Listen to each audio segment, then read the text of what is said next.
73, low tonight 63. We'll be in the upper 70s Wednesday. That's the warmest day of the week. More scattered showers Thursday, maybe a thunderstorm, high 69.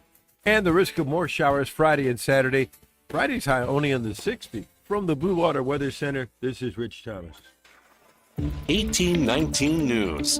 The U.S. Agency for International Development, or USAID, has been in the news in the past 2 weeks, and Americans are now learning more about the corruption and grand-scale abuse of their taxpayer money within USAID. This is all coming from exposure by the Department of Government Efficiency. Now we're also finding out how very little U.S. Congress as a whole did anything to hold this agency accountable for its use of taxpayer money. Back in 2024, one Republican, Congressman Elijah Crane of Arizona, offered a bill to reduce the funding of USAID by 50%, and Florida Congressman Matt Gaetz offered a measure that would have cut out $4.5 billion from going to USAID. Both of those measures failed in Congress, with only Alabama Congressman Gary Palmer and Barry Moore recognizing the need to restrain USAID and therefore vote in favor of those two bills. That means that Congressman Robert Adderholt, Dale Strong, Mike Rogers, and Jerry Carl joined Democrats in keeping the USAID funding in place without any accountability. I'll be back with more Alabama stories after this.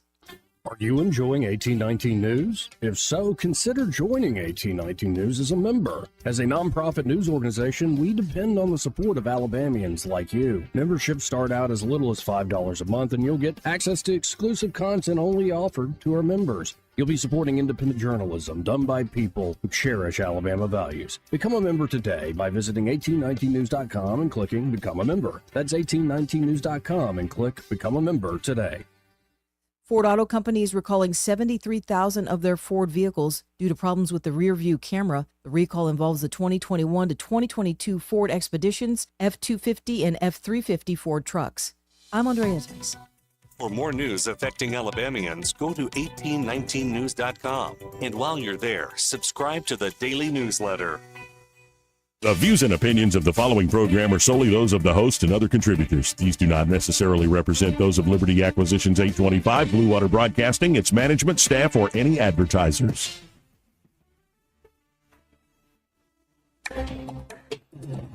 It's time for Montgomery's conversational radio show. It's News and Views on News Talk 93.1 FM. To join the conversation, call 272-9228.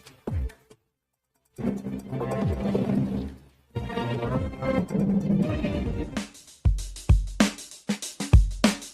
is how you conduct yourself in a democracy? Joey Clark. Welcome into the program. I'm your host, Joey Clark. Busy show today, as always, because it seems like by design the news is, well, breaking at breakneck pace. So, without further ado, joining us to kick off the show, as he always does, on Tuesday, we have the one, the only Judge Andrew Napolitano. Judge, how you doing today, sir? I'm well, Joey. Thank you for the kind introduction. Always a pleasure to be with you. Yeah, and I want to start with what you wrote about last week with tariffs in the Constitution, because it's about more than just tariffs, and it's a history I didn't know. If people are wondering, how can Trump just say 25% tariff on steel and aluminum around the world? Where does this authority come from for our president? Doesn't come from the Constitution, that's for sure. It comes from a wacky Supreme Court opinion, which basically says that the president is the sole determiner of the foreign policy of the United States. He does not even need Congress's consent, except where the Constitution requires it, like confirming an ambassador or giving him the funds to spend. But when it comes to things like embargoes or tariffs or sanctions, all of which have been imposed by every president from FDR to Donald Trump, the president can do so on the basis of his power as the head of the state, which miraculously, according to this crazy Supreme Court opinion, traveled across the Atlantic from George III to George Washington in 1789 when the country was founded. Now, this opinion is dated in 1936. Madison and company would have laughed it out of the room, but it is the law of the land, and it is still good law of the land.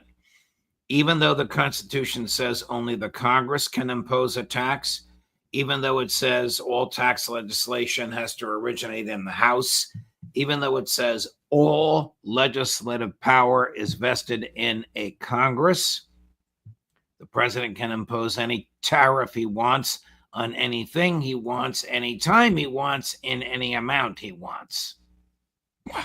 And this justice was born, who made this ruling, came up with this scheme, was born in Great Britain? He was born in Great Britain, came over as a child, but was born in Great Britain, and he seemed to confuse the limited nature of the federal government and the Congress and the presidency with the absolute nature of Parliament and British monarchs, and the rest of the court, save one dissenter, went along with him. This has to do with a Depression era case in which Congress said the president has the right to ban the shipment of arms from the U.S. to foreign countries. He can choose the country, he can choose the arms, and anybody that violates his ban can be prosecuted. That, of course, is the constitutional hook on which the court should have hung its hat, because the president can't create crimes, only Congress can. But the court went along with it, and in going along with it, punishing this company that shipped arms to the country of Bolivia in the 1930s, the court issued a treatise on the presidency, which radically expanded presidential power, and all that power went to FDR and has been inherited by every president since, up to and including Donald Trump, who, as we all know, has not hesitated to use it.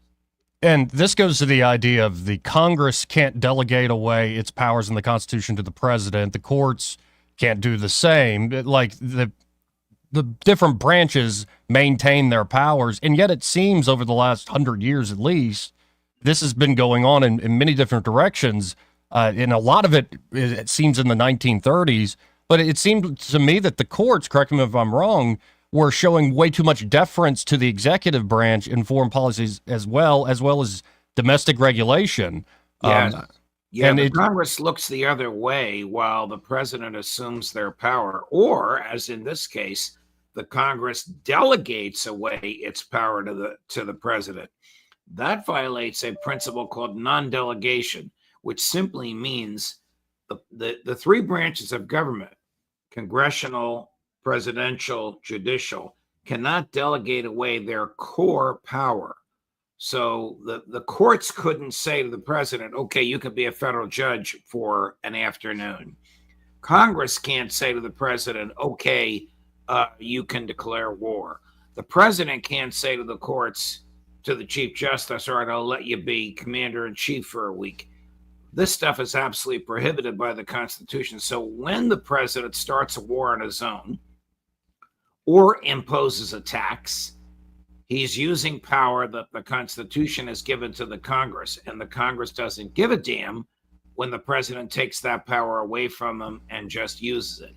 That is a profound violation of basic constitutional principles, in this case, the principle of non-delegation. Delegated power, delegated by the Constitution to the Congress, cannot be delegated away to one of the other two branches. But it happens, and it is followed every day of the week.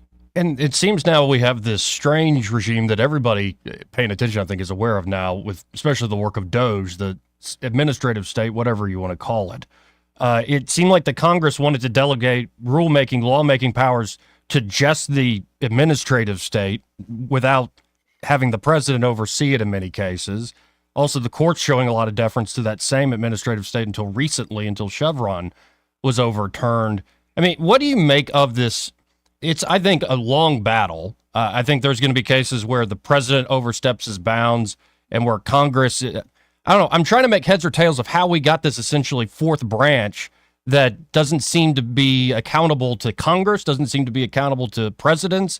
And you can thank that constitutional law professor from Princeton who became the governor of New Jersey and president of the United States, and all of his life had argued in favor of government by experts. I speak, of course, of Woodrow Wilson.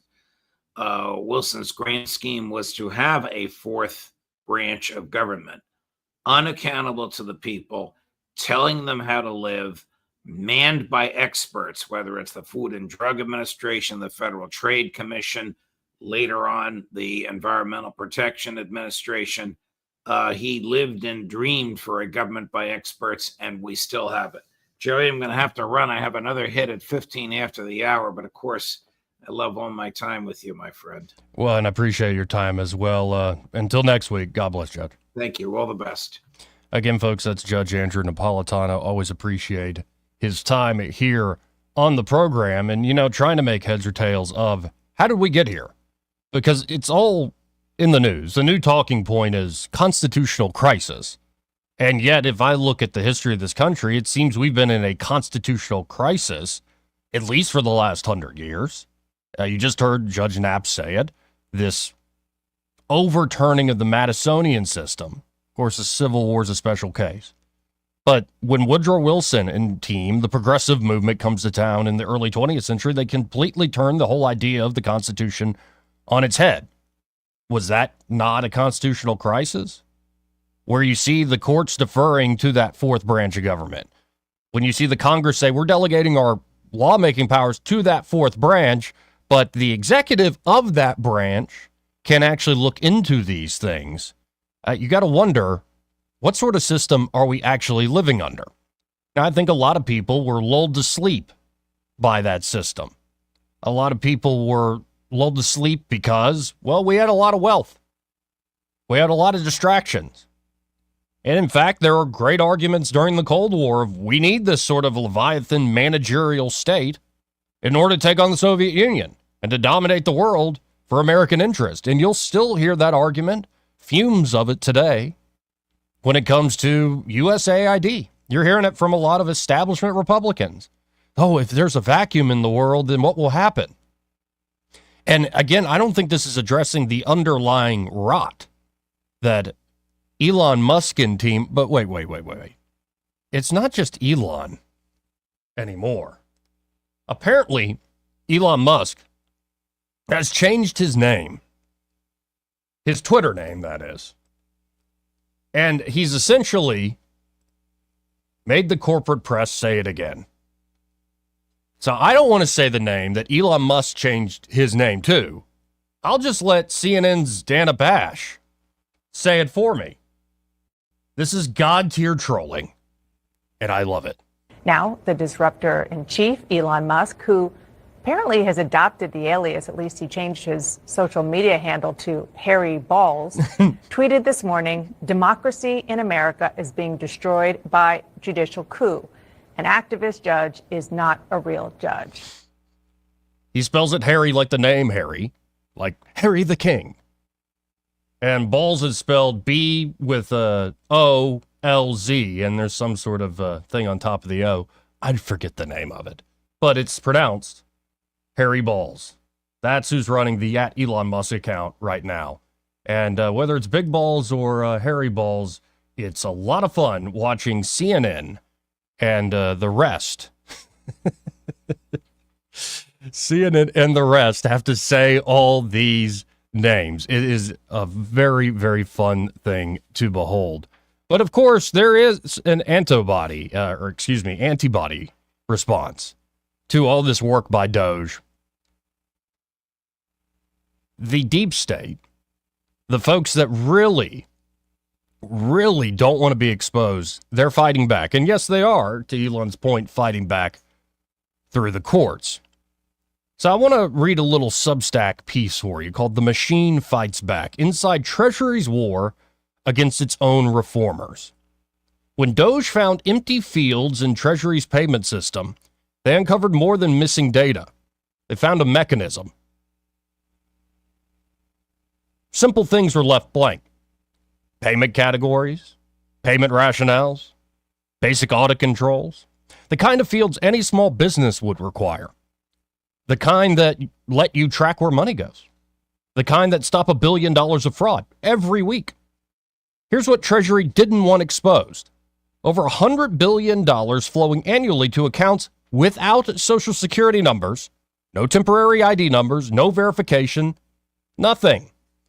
When Musk asked Treasury officials how much was unequivocal and obvious fraud, the answer revealed decades of corruption, The answer? Half. Let that sink in. $50 billion per year. $1 billion every single week disappearing into accounts that should not exist. The kind of fraud that would shut down any bank in America. The kind that would land any business owner in federal prison. But Treasury has perfected its system. Process payments, ignore controls, keep the machine running. Yesterday, something shifted. A judge's order appeared ex parte, which means only one side could speak. No warning, no defense allowed, just a wall erected between Treasury officials and their own department's data. Look at the numbers. Really look at them. Treasury bleeds 23, just shy of 24% of its budget to waste, fraud, and abuse. Almost a quarter, vanishing into what auditors politely called, quote-unquote, mismanagement. More than labor at 11%. More than Veterans Affairs at 10%. More than agriculture at 9%. More than the Defense Department's 1.85%. More than Homeland Security's 0.89%. A pattern emerges. The deeper you go into Treasury's operations, the more the waste grows. The more controls vanish. The more fraud flourishes. Until now. Everything at Treasury was geared towards complaint minimization, Musk revealed after meeting with officials. Not accuracy, not accountability, not protecting taxpayer dollars, just keeping the machine quiet. This wasn't incompetence. This was design. Previous management had built a perfect system. Let the fraudsters complain, let them threaten, let them pressure. Easier to process bad payments than face their wrath. Think about that calculation. And by the way, 5 former Treasury secretaries came out defending this nonsense. Well, this is the way it's always been done. Then what are y'all, ceremonial figureheads? But think about that. $1 billion of fraud every week was deemed less costly than dealing with complaints from people gaming the system. That's how machines like this protect themselves. Not through efficiency, not through good management, but through the path of least resistance, through empty fields, missing controls, payments without Social Security numbers, through a quarter of their budget disappearing into the void, until someone starts asking where it goes. And the system's response to those questions was swift, coordinated, precise. 19 Democrat states' attorneys general filed suit. Not about the fraud, not about the waste, not about billions vanishing into accounts without Social Security numbers, but about protecting, quote unquote, the Treasury Department from its own secretary. A judge in New York responded with something unprecedented. An ex parte order blocking Treasury officials from accessing their own department's data. No warning, no chance to respond, no opportunity to present evidence, just a wall between the people elected to fix the system and the system itself. Think about what that means. The Secretary of the Treasury, effectively the CFO of the United States government, legally barred from seeing how money moves through his own department. The people's appointee blocked from viewing the people's accounts. Young coders mapping the missing controls ordered to stop looking. The machine has judges, has lawyers, has media, has entire states moving in coordination. But here's what makes this time different. The Doge clock keeps ticking. $74 billion saved and counting. Each number representing not just dollars, but holes in the machine, gaps in the armor, places where light gets in. They can file motions, they can issue orders, can build blockades, but they can't make those empty fields disappear, can't hide a quarter of Treasury's budget vanishing into the void, can't stop what happens when people finally see truth. This isn't about spreadsheets anymore. This isn't about waste or controls or management. This is about who controls the machine. Because when you find something like empty fields in Treasury's payment system, you're not just finding missing data. You're finding purpose. When basic controls sit blank while billions vanish weekly, that's not incompetence. That's design. I'll just say mistakes of this magnitude are not made innocently. And the machine is now fighting back. But this time, it's fighting years and years and years of gathered light, now activated. And summer is coming. That's actually written up by a guy on Substack named Eco Loves You and was fantastically done. I just had to share it direct here with all you fine folks.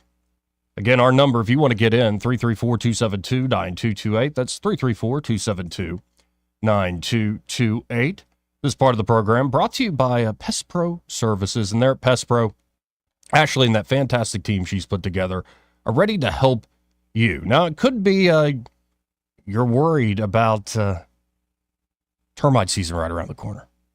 You need to get on top of it like today. Call them today at 265-9990. Like, you do not want to let that problem fester. Now, maybe you don't have a problem, but still, it's good to go ahead and get your property treated so you don't have that problem. And so you get to know Pest Pro Services. Or it could be they do find an issue, and they can also fix that as well. Also, right around the corner, mosquito season.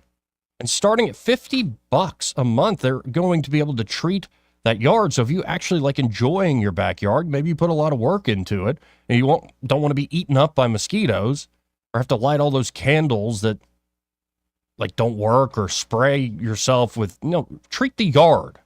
Don't spray yourself, spray the yard. Have Pest Pro come out and treat that for you. They're great local folks, not only skilled professionals, but really easy folks to work with. And when you work with Pest Pro, your money's staying here in the local community. And of course, they're always giving back to the local community as well. Not only a great small business, but just great people helping out folks here in the local area. So again, that number for Pest Pro Service is 265-9990. That's 265-9990. Or you can always check out all of their services, everything they provide. They're at ppsriverregion.com. Or, of course, you can always search Pest Pro Services on the Book of Faces. When you want to know, call a pro. Pest Pro Services. And be sure to tell Ashley and that great team that Joey, that fellow on the radio, sent you. We'll be right back. Want to carry News Talk in your pocket? Download the News Talk 93.1 app from the App Store. Available on iPhone and Android. Never miss a moment. Download now. This is your roving reporter, and today I am talking with an elk. Hey man, Mr. Elk, I was just wondering, what do elk do to take care of their money? Well, like most smart folks, we call David Ernest. You mean Alabama's most favorite asset preservationist? That's him, man. We call him up at 334-279-7431 or 205-479-0839. I see. Yes, he is our preferred money man. The money man with the money plan. You've been paying attention. Well, could you give us those numbers one more time? 334-279-7431 or 205-479-0839. And I just want to try to give you a heads up, man. Oh, what's that? I'm not an elk. Not an elk, huh? Well, then, pray tell, what are you? Knights of Columbus. I am not even going to make a comment. Well, the baby liked it. Our daughter Jessie loves playing detective. A clue. But since we discovered she has sensitive skin, we've been playing detective too. We thought the problem was our puppy. But it was actually our old detergent. Aha. So we switched to Tide Free and Gentle. Tide Free and Gentle provides an excellent Tide clean, and it doesn't leave behind irritating residues like dyes or perfumes, so it's gentle on your skin. Case closed. If it's got to be clean, it's got to be Tide Free and Gentle. Honey? Yeah? Do you think it's safe using all these extension cords? Oh, yeah, it's fine. Actually, too many extension cords can be dangerous. Call Crosby Electric to add new outlets. Sure is dark in our yard. Good. We'll sleep better. Maybe you will. Crosby Electric does landscaping lighting for beauty and safety, as well as security lighting for peace of mind. Oh, darn. The vacuum cleaner just tripped a breaker. Honey, never vacuum while I'm making popcorn. Tripping breakers can indicate a potential fire hazard. You really should have it checked out by Crosby Electric, serving the river region for almost 50 years. Sweetheart, are you ever afraid that lightning could damage our electrical system? Afraid? Come on. No. Maybe we should call Crosby. Just give him a call. Whole house surge protection can protect you and your possessions. For an assessment and for all your electrical needs, call Crosby Electric, 272-2085. or visit us at crosbyelectric.com. Someone had a birthday. Yep, 50. Can't believe it. 50 years of wisdom. Great segue. We have health news, a CDC update. Pneumococcal vaccination is now recommended for adults 50 or older. Says here, we're over 6 times more likely to be hospitalized with pneumococcal pneumonia than adults under 50. I don't love those odds. Same. Look what I found. Pfizer's Prevnar 20 is proven to help protect adults against pneumococcal pneumonia and invasive pneumococcal disease in just 1 dose, and millions have already gotten it. Continued approval may depend on a supportive study. Don't get Prevnar 20 if you have a severe allergy to its ingredients. A weakened immune system may lower your response. Common side effects include injection site pain and swelling, fatigue, headache, muscle, and joint pain. For full prescribing information, please call 1-855-213-2138. Visit Prevnar20.com or talk to your doctor or pharmacist. I'm on Prevnar20.com now, scheduling my appointment. Good idea. And happy 50th. For too long, Alabama's statewide news companies have shamed us for our conservative Christian values. Alabama deserves a news company that cherishes our culture, a company that isn't bought and paid for by the powers that be. 1819 News is that company. Run by Alabamians for Alabamians, 1819 News celebrates what is good and beautiful about our state, while exposing those who work against our values in secret. Just go to 1819news.com to learn more. Subscribe to our newsletter. That's 1819news.com. Rich Thomas Weather, a service of Riverside Chevrolet Wetumpka. If it's Chevy, it's Riverside. Best price, best selection. Check them out on the web at riversideusa.net. Well, hi, everybody. A major pattern change is underway as a series of disturbances parade through the Gulf states, one after another. Today, showers are likely. In fact, showers and thunderstorms are a good bet tonight. High today, 73. Low tonight, 63. We'll be in the upper 70s Wednesday. That's the warmest day of the week. More scattered showers Thursday, maybe a thunderstorm, high 69. And the risk of more showers Friday and Saturday. Friday's high only in the 60s. From the Blue Water Weather Center, this is Rich Thomas. If it concerns your community, you'll hear about it on News Talk 93.1. News Talk 93.1 FM WACV.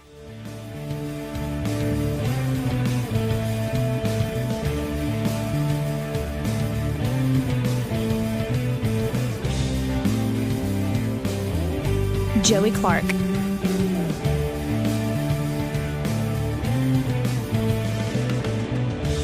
Welcome back to News and Views in the Afternoon, or as we call the show online, Joey Clark Live. You know, if you want to follow the fun, just get straight from the fire hose. You don't have to listen to me, folks. You can just go right on X, follow like Donald Trump and Elon Musk and maybe J.D. Vance and a few other big names you know and like. And then, of course, follow me too, at the Joey Clark.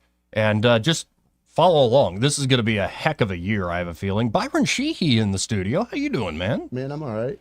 Good to see you're feeling better. Scratchy throat still, but, pushing through. Oh, man, it's going around like something fierce. I was like zinc, vitamin C, like every day because I was surrounded by the sick. Mm-hmm. And I'm like, I'm going to power through. Little kids are petri dishes, man. Oh, I know it. I know. I feel bad for parents with young children because you're just getting everything every season. I don't know how, moms of 3 or 4 do it. Yeah. They are machines. But did you see there was Big Balls was fired, and then Big Balls was brought back at the State Department. And now Elon Musk has changed his name. What's his real name? I can't remember the guy's. I thought it was the Alez guy for a while. It's a different name. I could look it up. I mean, I just like referring to him as Big Balls. If you're a 19-year-old in that position, I want to know who that 19-year-old is. Right. Not his call sign. I think his call sign's great, but Elon's created a call sign for himself. You know, you can change your name on Twitter. You can't create your own call sign. Well, I think he just pulled it off. Here, I'll let you judge this CNN report with Dana Bash having to report on this because they're having to report on Elon because Elon's now the big bad for the progressive left. Mm-hmm. It's not even Trump. Everything is thrown at Elon. That's why I went over the top today with my op-ed at 1819. It's like, y'all hate him. I love this guy. Qualified. He's still a man. But I have something for like obsessed, unique innovators that are almost not just obsessed, but possessed in some way. There's something about those types I just admire. sue me. I can't remember what article it was I was reading last night, but it was just, the institution lamenting on he's coming in and he's, just taking a flamethrower to some of this stuff. And now what are we going to do? Because it's always been this way ever since we've been here. Right. Well, adapt. Well, and it is kind of nuts that we'll get into it. But here is Dana Bash having to report, because Elon is the center of attention right now, one of the most powerful men in the world, having to report on his new Twitter name. Take it away, Dana Bash of CNN. Now, the disruptor in chief, Elon Musk, who apparently has adopted the alias, at least he changed his social media handle to Harry Balls, tweeted this morning, "Democracy in America is being destroyed by judicial coup. An activist judge is not a real judge." So that's not Bowles. No, it's Balls, because it's got the little thing over the top, like a little bar over the O. Is that German? I don't know. Are we German? Is Elon German? That's some of these little slights that some of these guys are getting in. Kendrick in the Super Bowl, just little digs everywhere. See, I never got deep into that whole beef, so a lot of it's like, whatever, man. 30,000 foot view. Drake's X's were incorporated into the. That was explained to me by our hip hop sister station right across the hall. That Serena in particular being there was like, whoa. Well, Serena and the singer, Drake dated her, and the little lowercase a minor. Oh yeah, and then I definitely got the whole, hey, it's your Uncle Sam. I'm like, okay. If anyone could pull that off, it would be Samuel L. Right.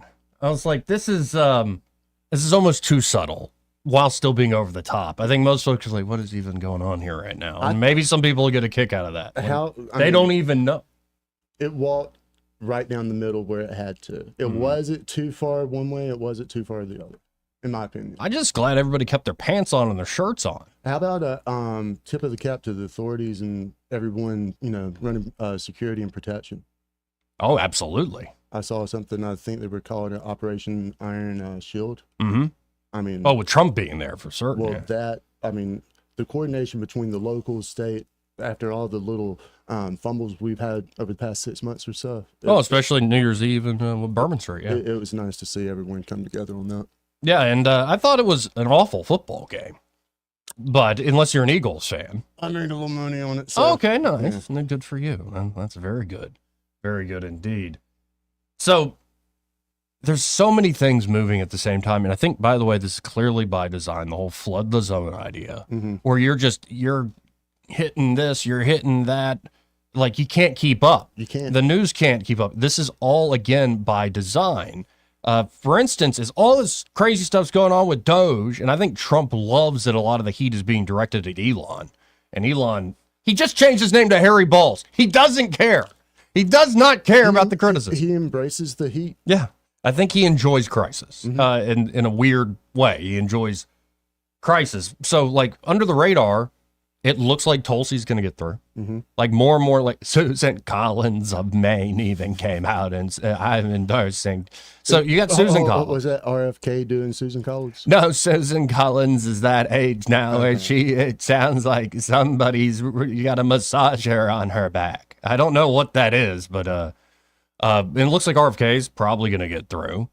Kash Patel, I don't know, but I would hope he actually gets through. So, like, all those controversial confirmation picks, they seem to be under the radar now compared to, like, everything else being thrown out there.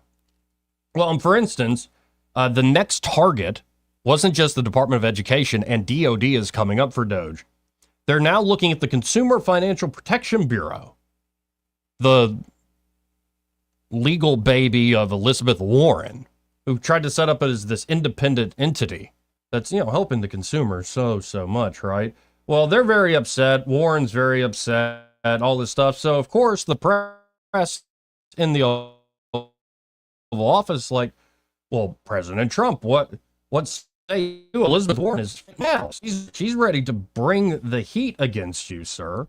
Well, here is Trump addressing Elizabeth Warren. Consumer Financial Protection Bureau, Democrats, including Elizabeth Warren, have said that by freezing it, it's giving big banks and giant corporations the green light to scam families. Pocahontas is the faker. That was set up to destroy people. She used that as her little personal agency to go around and destroy people. And she's a fake. Just like she said she was an Indian, and she wasn't an Indian. You have more Indian blood in you than she has. She went to college based on the fact that she was an Indian. She got jobs based on the fact that she was an Indian. She's a fake. That was set up to destroy some very good people, and it worked. I mean, it worked. A lot of great people. I'll tell you, before I ever heard the term, people would come up to me in the Midwest and areas that say, "Sir, I'm being destroyed by them." They use that to destroy people. She's a nasty woman. She's a really nasty woman, despite her phony beer commercial. We did the right thing. That was a very important thing to get rid of. And it was also a waste. I mean, number one, it was a bad group of people running it, but it was also a waste. If you looked at when she really ran it, wow, that was a vicious group of people. They really destroyed a lot of people. And you can confirm it's your goal is to have it totally eliminated, the I would agency? say, yeah, because we're trying to get rid of waste, fraud, and abuse. Now, like most of the people out there, I think, are like, I don't even know what this thing is. Long-going beef. You mean the back and forth between... Oh, no, I mean the Consumer Financial Protection Bureau. I think most folks are like, well, nice name, I guess. Is that what the BBB's under?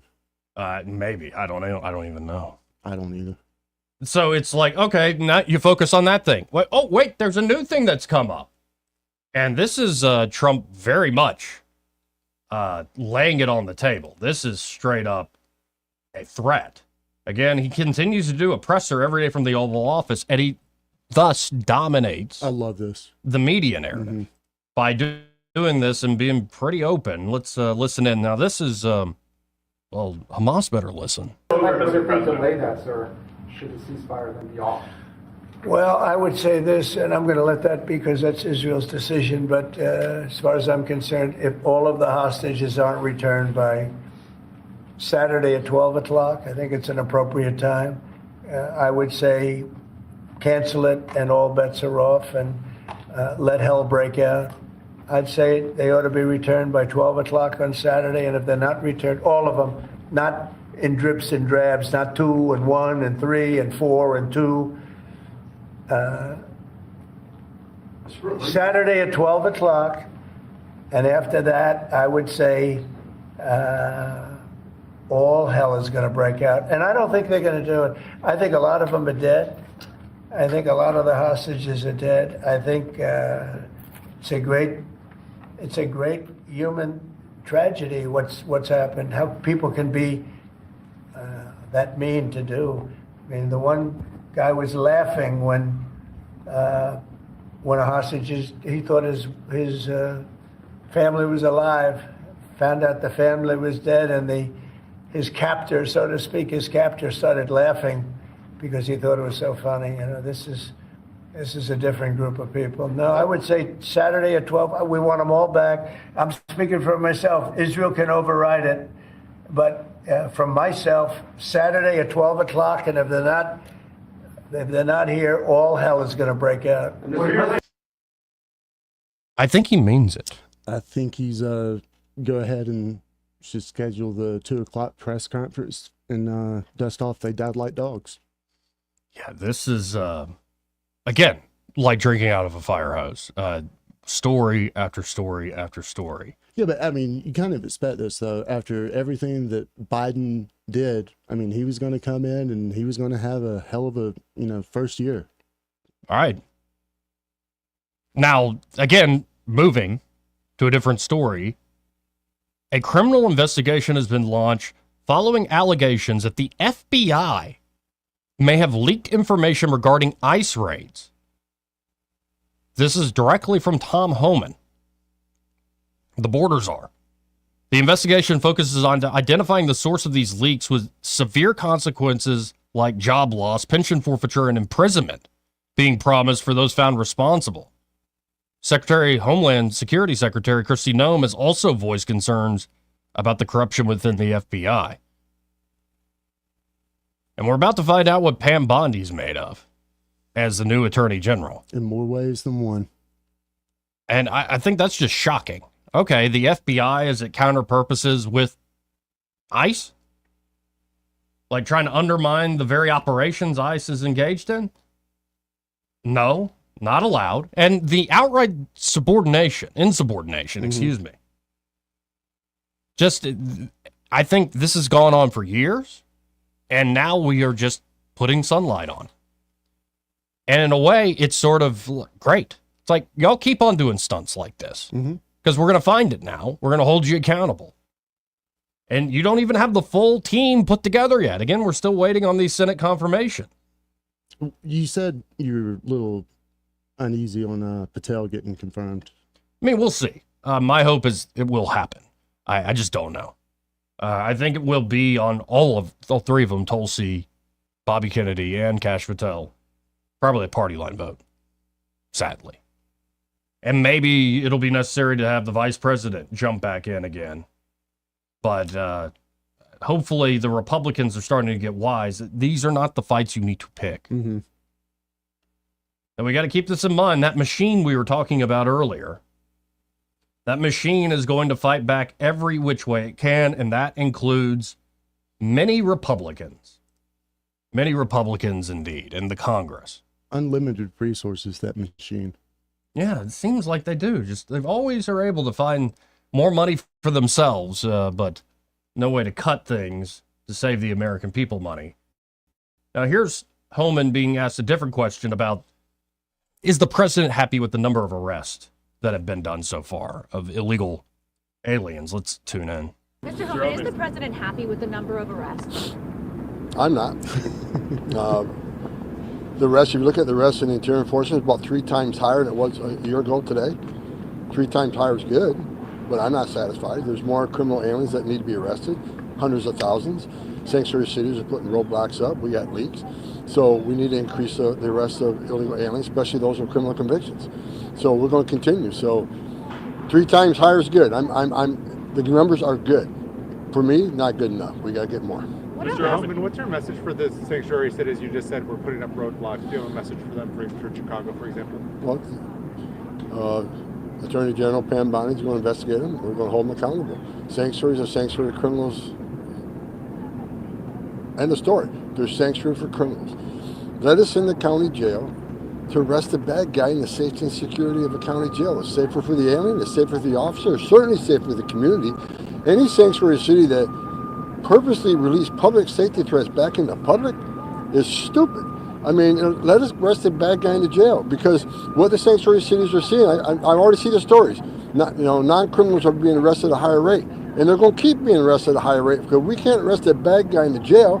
We got to go to the community. When we go in the community, we're going to find the bad guy. When we find the bad guy, he's probably with others that aren't a criminal priority, but they're going to get arrested too.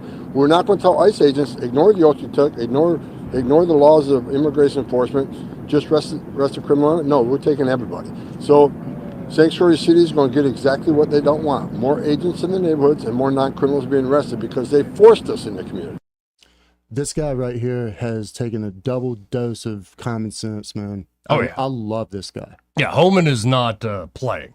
Well, and I think it goes back to Homan was the head of, I think, ICE under Obama, and he was restrained. So he's been trying to do this job for a while, and he's like, what the heck are we even doing here? All right, so the pace he's not happy with, where is it in your estimation? Good, bad, indifferent? No, it's still early. I think the message has been sent. Yeah, we're going to arrest people. We're going to deport them. You've got these federal judges trying to hold things up. That will continue through the courts. That's not a surprise. And I think you've got to ramp up the amount of people. And for instance, Homan said in other interviews, we've already hit our limit of where we can house people, detain people. So stuff has to be stood up at Gitmo. Federal judges blocked that transfer. What about that El Salvadorian thing? That's in the works, but again, I think a judge has blocked that as well. So there's going to be, I think, bumps in the road, but I think the energy is there to keep this going. And when it comes to the border itself, it is pretty remarkable how locked down it is. Pretty remarkable indeed. I've seen some of the Instagrams with every law enforcement officer in the county seemingly, hanging out on the bank. But deputized the Texas National Guard. You got the Marines down there. You got the Army Corps engineers down there. Mexico's put 10,000 of their folks on the southern side. You've got more cooperation out of the Canadians on their end. Because folks are like, well, what?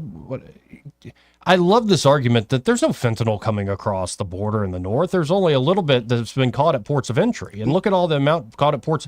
Yes, those are ports of entry. No human trafficking coming through. Right.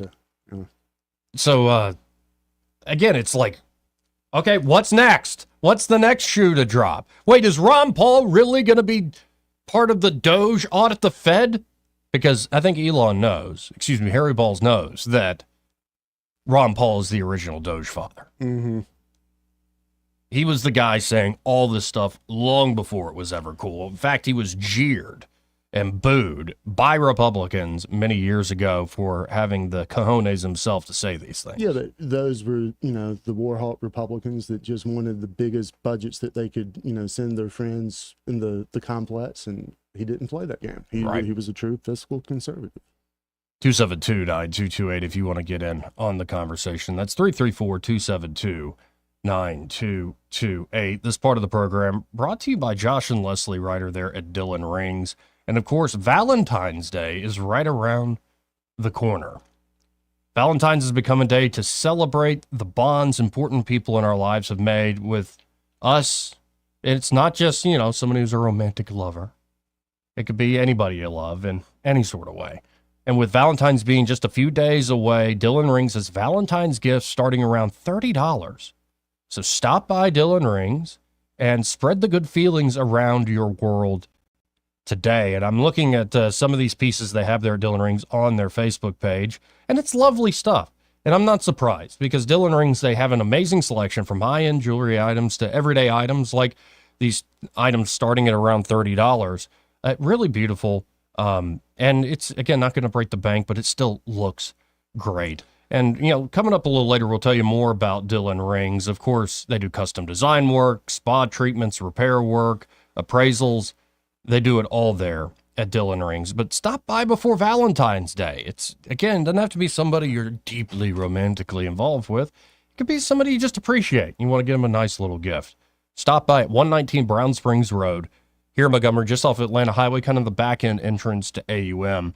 And be sure to tell Josh and Leslie Ryder that Joey, that fella on the radio, sent you. We'll be right back. He may not know whether he's coming or going, but whether you're going to work or coming home, Greg Budell is there. Mornings, 6 till 9, and afternoons, 3 till 6. Only on News Talk 93.1 FM, WACV. Hi there, I'm Kim Williams with Alabama Home Mortgage. And I'm Madeline Cannon. It's true, rates aren't as low as they have been for the past couple of years, but there are still many homeowners that could benefit from refinancing their current mortgage. There are a lot of things in life that are out of our control, but your mortgage rate is not one of them. If you currently have an adjustable rate mortgage, then you owe it to yourself to give us a call. Adjustable rate mortgages make sense for some people in stable markets, but in this wild, ever-changing rate environment, it only makes sense to secure a fixed interest rate. A fixed interest rate will give you the peace of mind that your rate is locked. Your rate will not be subject to change with the political and economic tides. At Alabama Home Mortgage, you can personalize your term. We offer 8-year to 30-year mortgages and everything in between. Grab your mortgage statement and give us a call. Call Alabama Home Mortgage, the #1 mortgage lender in Alabama,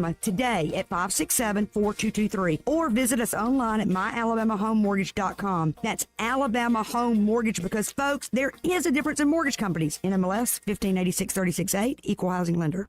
Hi, I'm Paul Doe. Me and my wife Jessica own the Seafood Bistro over here in Perry Hill and Carmichael. We've been advertising with Blue Water Broadcasting for going on 3 years now. It has been a great turnout. It's been a pleasure partnering with a local company like Blue Water. And if you have your own business, I suggest teaming up with a partner like Blue Water Broadcasting. It's a local company that helps local businesses. Radio reaches over 90% of everyone in the river region.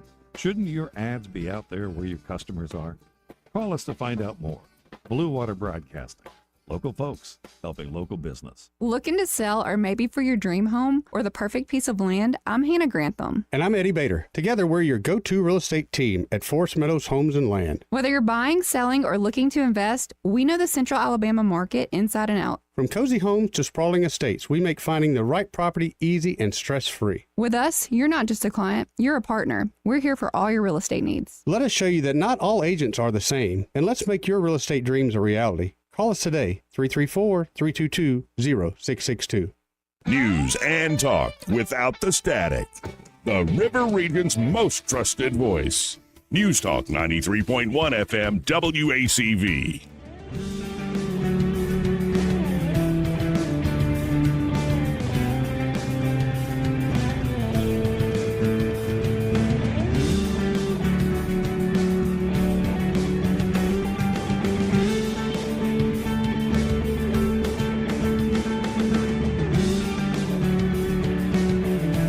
Joey Clark. Welcome back. Let's go right to the phones and talk to David. Hey, David, how you doing today, sir? How are you guys? Good. Well, you know, let's face it, the Democrats are just trying to use, liberal federal judges to slow walk anything that Trump tries to accomplish.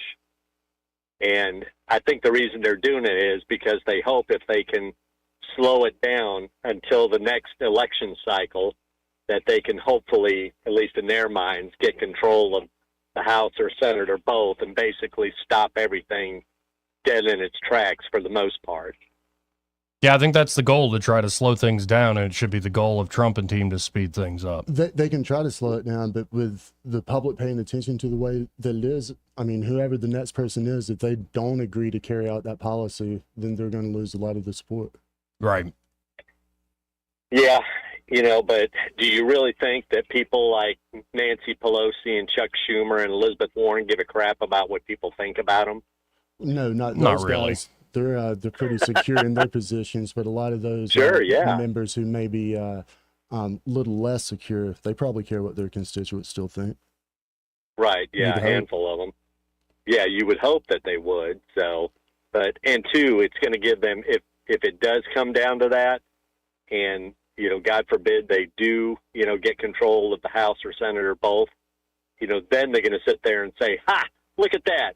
Trump promised all these things and he didn't deliver it." You need to keep us in control and let us run things. So that's going to be their play. Well, and I think they're making a huge mistake. They're not going after Trump, really. They're going after Musk, and I don't think it's going to work for them. No, I don't think I think it's a lose-lose either way, really. And, remember the darling that Musk was, just like Trump. Back in the 80s and 90s, Trump was a darling of the Democrat Party. They all wanted to be at his parties in Mar-a-Lago or New York or whatever. And same thing with Elon until he, associated himself with Trump. So, yeah, I'm looking at a tweet here that says, "I lost a friend recently because he insisted Elon Musk was, quote, just a money guy. And I calmly said, I'd imagine he's probably at least a bit smart. In the cult my friend is in, this is an egregious observation to make." I've got an op-ed out today saying Elon Musk is probably better than you. So I'm probably one of the biggest offenders out there. And it's just, it's like, it's absurd to go after this guy. And I do have a place in my heart for the innovator. And there's something about me, like it's visceral when somebody's trying to innovate and create something that everybody's got a little opinion about tearing them down. And maybe I'm an elitist and I distrust the mob, but y'all are the ones who kill the greats. All right. The mob is the one who kills great men. So, step off. The mob does that? Yeah. I thought it was the CIA. Yeah, well, then that's but it's equivalent of, the Democrats in the day hating Thomas Edison or Henry Ford or Albert Einstein or, people like that. Well, I think the best way to explain, just mention Ayn Rand to a liberal, and that's what you're going to. Oh, yeah, watch their head explode. Yeah. If you get an educated liberal, a lot of them is just be like, who? Yeah, right. But that's exactly getting back to the net cycle or whatnot. Until the Democrats get their house in order and get away from progressive politics. Right. I mean, please go back to that one more cycle. And the Cook Report's got a report out today saying the Senate map looks horrible for Democrats in 26 still. When you look at the generic ballot, it's awful. Trump's approval is the highest it's ever been for Trump, ever. Obviously, things change, right? Yeah. But if they're plan is to hang their next election cycle on social policies, Good luck with that. good luck. Yeah, but ask yourself this question: what would be the epiphany that would get them off of that bandwagon? I think the person to get them off, and this is going to sound crazy, Mark Cuban. I look for him to take on a much bigger play among, like with the dim messaging and rhetoric, or having a face to counter Musk. I think he's going to be that guy. Cuban could I mean, right now, amongst the liberals, really, Bill Maher is about the most conservative voice amongst liberals. Bill's just a If contrarian. you hear I what think. he's saying. Yeah. Yeah. Bill's become an old, sassy queen is what he is at this point. But that's who he was 20 years ago. That's true. That's true. He hasn't evolved- changed that He much. evolves Right. back to his original. Well, and you look at all these folks, so again, this coalition is not just like Alabama Christian conservatives. You have a lot of folks who have been liberals for a long time, essentially 90s liberals. And like a Rogan, or so many of these comedians that are out there, so many of the, Elon. Like, I mean, these folks were giving money to Democrats and working with Democrats. Yeah. And Alan so Dershowitz. I think you're right, though. It would be somebody that can credibly kind of go the centrist route. It's what Clinton did in the 90s. And we'll see. But it seems like all the big tech people, a lot of the, say, innovators for these new things coming up, they are like, nope, y'all had your chance. And all you tried to do was put your hooks in us. So we're done with y'all. We're trying this different team. I do think that there will be some trust busting coming out over the next decade or so. It's quite possible. We'll see. I appreciate the call, David. Yeah, I think the future, either way, is probably populist to a large degree. Yeah, I mean, if you look at how wealth's concentrated, I mean, that's a real figure. You know, Yeah. When grocery prices are doing this, income stays there. Yeah, well, my argument is that's why you need to shrink government down to some pretty just clear functions. Because what, you think a bigger government you're going to win? No, I mean, like this is what I've always argued with libs for since I was in college. Like until they put up the non-discretionary spending for true reform, we're not going to get any better. Right. 272-9228. I got it this top of the hour break. We have a guest also named Joey stopping by, and a little business break here. Going to talk about the, I think, Mount Vernon Theater in Tallahassee. They're renovating it and getting that going. So look forward to that conversation about local matters. Y'all stay tuned. More news and views in the afternoon after this. Broadcasting from the Riverside Chevrolet Master Control Center, this is WACV Cusana, News Talk 93.1 FM. When it's Chevy, it's Riverside. With SRN News, I'm John Scott. A dairy worker in Nevada has been infected with a new type of bird flu that's different from the version that's been spreading in U.S. herds since last year. The CDC says the newer strain has been seen before in more than a dozen people exposed to poultry, but this is the first time an infection was traced to a cow. Authorities say 4 people killed, 7 were injured when a motorist trying to pass another car on a 2-lane highway hit a charter bus. That happened in central Washington state near Wenatchee on Sunday. A small county in West Texas has 15 measles cases, mostly in middle school children. Gaines County, which borders with New Mexico, also has one of the highest rates of vaccine exemptions in the state. The Dow up 16 points, the NASDAQ losing 94. This is SRN News.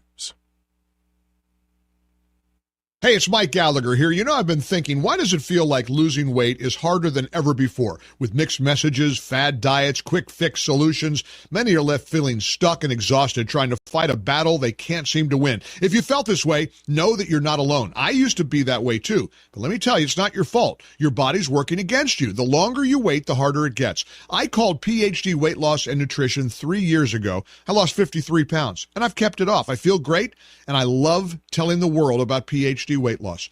If you're ready to make a change, make the phone call that can change your life the way it changed mine. 864-644-1900. That's 864-644-1900 to schedule your consultation. The first 11 callers who mention healthy will get 2 free weeks added to their weight loss package. Don't wait. Hit your 2025 weight loss goals now. Call 864-644-1900. Mention healthy for your bonus weeks, or go to myphdweightloss.com. That's myphdweightloss.com. Rich Thomas weather brought to you by the Harriet II. Love is in the air on the Harriet area too. Bring your special someone to experience romance while cruising the Alabama River. Enjoy dinner while taking in the sights. Dance to the music. Roses and champagne complete your evening. Book your Valentine's cruise at funinmontgomery.com.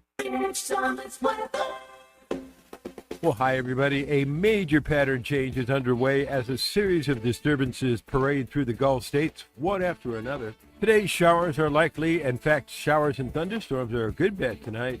High today, 73. Low tonight, 63. We'll be in the upper 70s Wednesday. That's the warmest day of the week. More scattered showers Thursday, maybe a thunderstorm, high 69.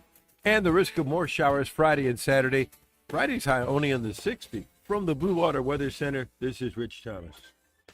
Whether you're buying a home or auto or consolidating debt, CB&S Bank's personal loans get you where you need to go. Go to cbsbank.com to find a location near you or apply online today. All loans subject to credit approval, member FDIC, and equal housing lender. From the Blue Water Broadcasting News Center, these are today's top stories. Montgomery police have made an arrest in a weekend homicide.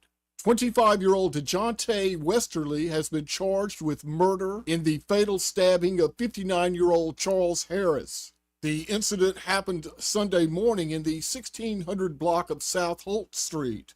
Westerly is being held in the Montgomery County Detention Facility without bond. Authorities are investigating multiple reports of gunfire in Midtown Montgomery. MPD officers responded to 3 incidents of gunfire that happened over the weekend in the Cloverdale and Idlewild communities. Witnesses report property damage to homes, with at least some of the gunfire being fully automatic. The Auburn Tigers barely edged out Alabama to remain number 1 in the AP Men's College Basketball Poll for the 5th consecutive week. Despite a loss to Florida, the 21-2 Tigers claimed 34 first-place votes in the new poll released on Monday. Alabama at 20-3 was a close second with 23 first-place votes. The Tide and Tigers are now set for a historic 1-versus-2 matchup on Saturday in Tuscaloosa. From the Blue Water Broadcasting News Center, I'm Sky Mosley. This hour of news and views is brought to you by our good friends at Alabama Home Mortgage. Alabama Home Mortgage, 567-4223. Visit them on the web at myalabamahomemortgage.com. NMLS number 1586368. An equal housing lender. Adams Drugs has been committed to the health care of the people of the River region for over 62 years. We value the trust each customer has in our pharmacists, techs, and entire staff. If you have not experienced the difference of Adams Drugs and are not satisfied with the customer service that you get in the big box stores, we invite you to visit any of our locations and see how committed we are to your satisfaction. Adams Drugs offers a variety of services that you will not find in all pharmacies in the River region.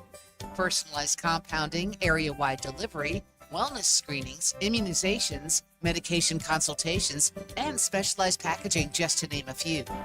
Visit us at our website, adamsdrugs.net, and find the location nearest you. Adams Drugs has 12 convenient locations to serve you.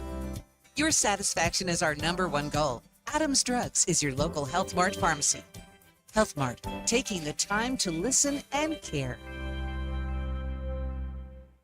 The views and opinions of the following program are solely those of the host and other contributors. These do not necessarily represent those of Liberty Acquisitions 825, Blue Water Broadcasting, its management, staff, or any advertisers.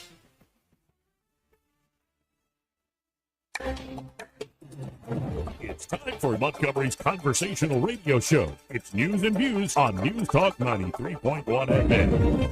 To join the conversation, call 272-9228. This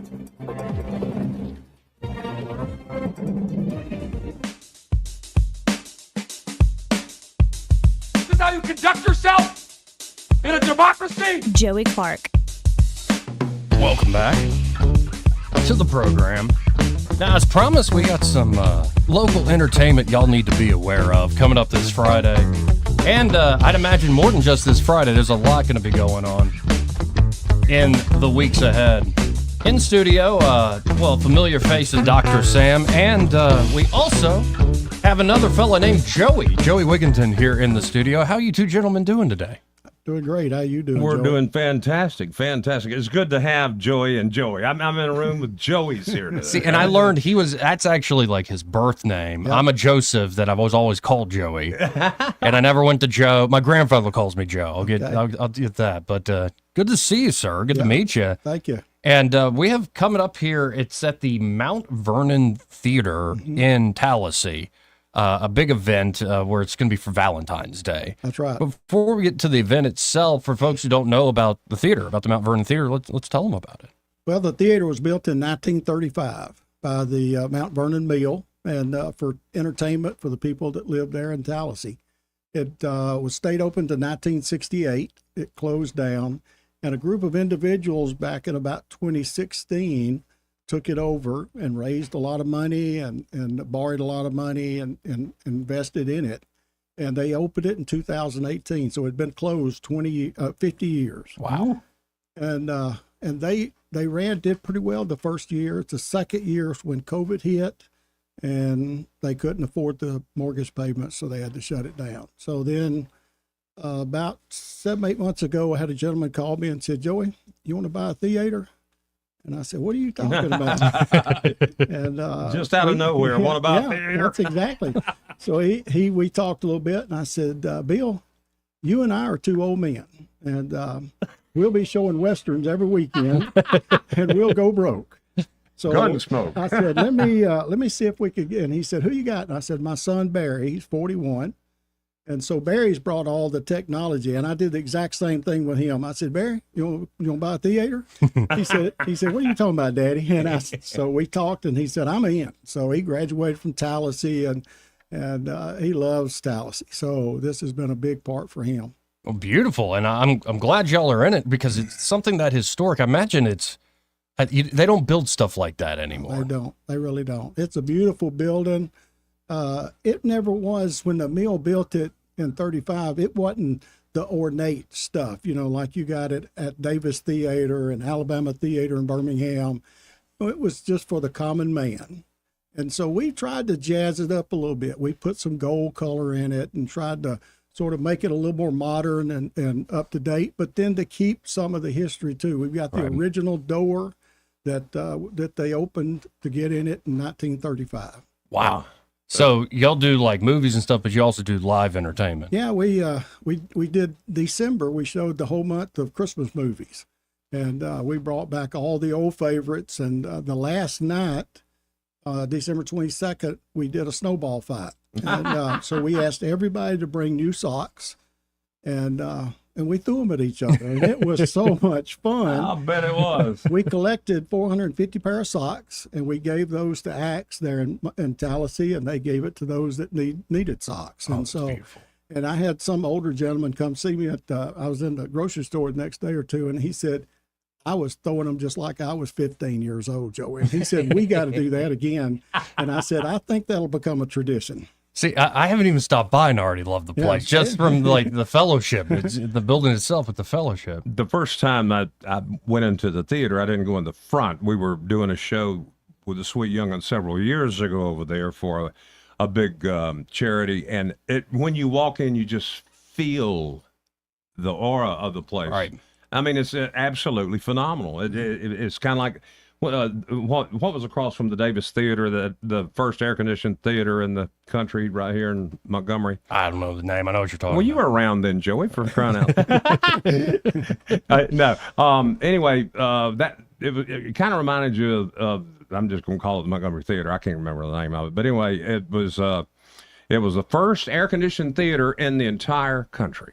Wow. Right here in Montgomery. That thing was huge, boys. Right down there close to where Rosa Parks Museum is and stuff, or was. And there used to be a crystal right there on the corner, too, which I remember better than the theater.